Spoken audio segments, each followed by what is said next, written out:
বীরভূমের বোলপুরের মির্জাপুরে দীর্ঘদিন আগে নির্মিত সরকারি বাস টার্মিনাল কার্যত এখন অচল অবস্থায় পড়ে রয়েছে। স্থানীয়দের অভিযোগ, একসময় এই টার্মিনাল থেকে বর্ধমান ও দীঘাগামী দুটি সরকারি বাস নিয়মিত চলাচল করলেও বর্তমানে সেই পরিষেবা সম্পূর্ণ বন্ধ হয়ে গিয়েছে। ফলে যাতায়াতে চরম সমস্যার মুখে পড়তে হচ্ছে সাধারণ মানুষকে। এবং স্থানীয় বাসিন্দাদের দাবি, সরকারি অর্থে নির্মিত বাস টার্মিনালটি বর্তমানে প্রায় ব্যবহারহীন হয়ে পড়েছে। সরকারি বাস না থাকায় যাত্রীদের বাধ্য হয়ে বেসরকারি পরিবহনের ওপর নির্ভর করতে হচ্ছে, যার ফলে অতিরিক্ত ভাড়া ও অনিয়মিত পরিষেবার সমস্যাও বাড়ছে। বিষয়টি নিয়ে বিজেপির বোলপুর সাংগঠনিক জেলা সভাপতি শ্যামাপদ মণ্ডলের দৃষ্টি আকর্ষণ করা হলে তিনি বলেন, কোনো প্রতিষ্ঠান দীর্ঘদিন লোকসানে চললে তা বন্ধ হয়ে যাওয়া স্বাভাবিক। তবে এই বিষয়ে তার কাছে বিস্তারিত তথ্য নেই বলেও জানান।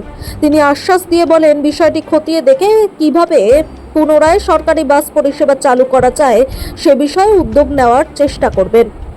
তিনি আরো বলেন, আমোদপুর কাটোয়া রেল লাইনের ক্ষেত্রেও একসময় লোকসানের কারণ দেখিয়ে পরিষেবা বন্ধ করে দেওয়া হয়েছিল এবং এলাকাবাসীর দীর্ঘ আন্দোলন ও ঐক্যবদ্ধ দাবির ফলে সেই রেল পরিষেবা পুনরায় চালু হয়।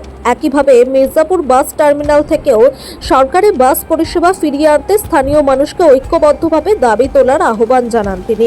এলাকাবাসীর আশা, প্রশাসন ও সংশ্লিষ্ট দপ্তর দ্রুত বিষয়টি বিবেচনা করে মির্জাপুর থেকে সরকারি বাস পরিষেবা পুনরায় চালু করবে, যাতে সাধারণ মানুষের যাতায়াতের দীর্ঘদিনের সমস্যা দূর হয়।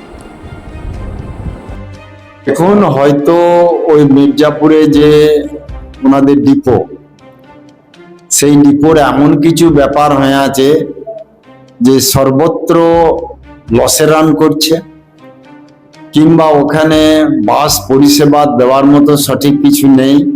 যে দুটো বাস চলতো সেই দুটো বাসের পরিকাঠামো হয়তো ঠিক নেই, এই জন্য যে কোনো কারণে হয়তো বন্ধ হয়েছে। বিষয়টা আমার জানা নেই কেন বন্ধ হয়েছে, কে বন্ধ করলো।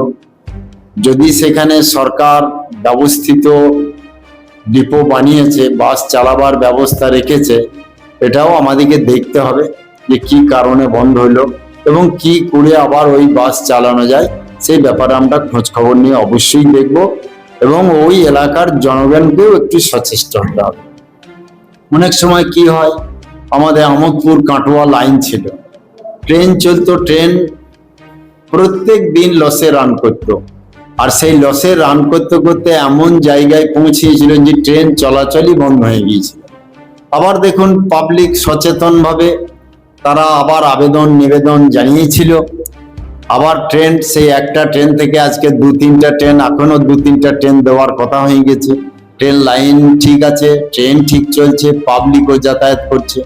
অতএব সরকারি বাস হোক আর যাই হোক, প্রতিদিন যদি লস রান করে তাহলে তো কোনো প্রতিষ্ঠানিক সেই বাসকে চালাতে পারবে না। অতএব ওটাও আমাদেরকে খোঁজ খবর নিয়ে দেখতে হবে।